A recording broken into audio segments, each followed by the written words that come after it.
সমসাময়িক যুদ্ধবিরতিতে ইরানকে রাজি করাতে পাকিস্তানকে অনুরোধ করেছিলেন মার্কিন প্রেসিডেন্ট ডোনাল্ড ট্রাম্প। ফাইন্যান্সিয়াল টাইমসের বরাতে এমন বিস্ফোরক তথ্য দিয়েছে টাইমস অফ ইন্ডিয়া। এমনকি অস্ত্রবিরতির খসড়া প্রস্তাবও ওয়াশিংটনে লেখা হয়েছে বলে দাবি গণমাধ্যমটির। এদিকে সামাজিক মাধ্যমের বার্তায় আবারও সতর্ক বার্তা দিয়ে ট্রাম্প বলেন, যুদ্ধবিরতির শর্ত ইরান মেনে চলছে কিনা তা কঠোরভাবে পর্যবেক্ষণ করা হবে।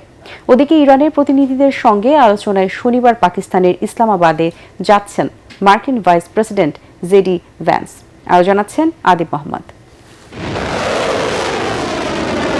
বিশ্বের সবচেয়ে প্রাচীন পারস্য সভ্যতাকে বিশ্ব মানচিত্র থেকে এমনভাবে মুছে ফেলা হবে যে আর কখনোই তা ফিরিয়ে আনা যাবে না।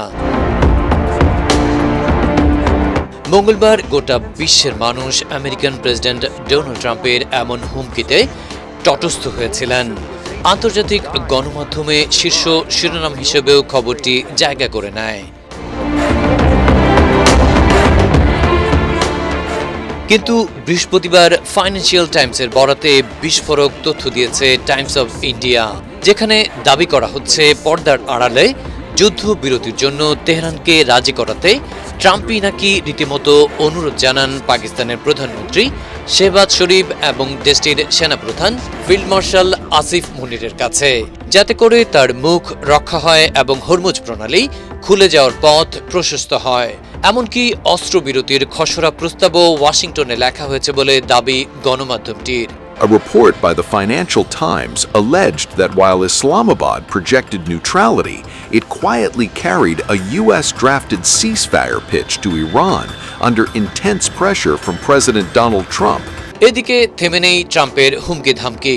বৃহস্পতিবারও সামাজিক মাধ্যমে তিনি বলেছেন, যুদ্ধবিরতির শর্ত ইরান মেনে চলছে কিনা তা দেখতে উপসাগরীয় অঞ্চলে আমেরিকান যুদ্ধজাহাজ, যুদ্ধবিমান এবং সেনারা টহল দিয়ে যাবে। সেই সাথে তিনি সতর্ক করেছেন, অস্ত্রবিরতির শর্ত ভাঙলে তেহরানের উপর ধ্বংসযজ্ঞ নেমে আসবে। ওদিকে লেবাননে আইডিএফের নির্বিচারে নিরীহ মানুষ হত্যায় নিন্দা জানিয়েছে ইরান। দেশটির উপসহকারী পররাষ্ট্রমন্ত্রী বিবিসিকে বলেছেন, এটা সুস্পষ্ট যুদ্ধবিরতির লঙ্ঘন। বুধবার লেবাননে 200-র বেশি মানুষ ইসরায়েলি ডিফেন্স ফোর্সেসের হামলায় প্রাণ হারিয়েছে, যাতে বিশ্বজুড়ে সমালোচনার ঝড় বইছে।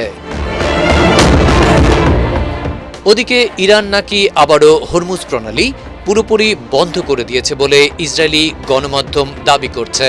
বলছে প্রণালী থেকে সব জাহাজ ফিরিয়ে দেওয়া হচ্ছে।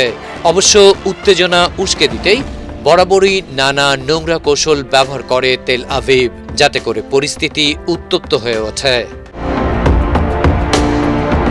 অন্যদিকে ইরানের প্রতিনিধিদের সঙ্গে আলোচনায় পাকিস্তানের ইসলামাবাদে যাচ্ছেন American vice president JD Vance, বিশেষ দূত স্টিভ উইটকভ এবং ট্রাম্পের জামাতা জ্যারেড কুশনার। সিএনএন ও আল জাজিরা বলছে, শনিবারের ওই বৈঠকে অংশ নিতে তেহরান থেকেও প্রতিনিধি পাকিস্তানে শুক্রবার নাগাদ পৌঁছানোর কথা রয়েছে।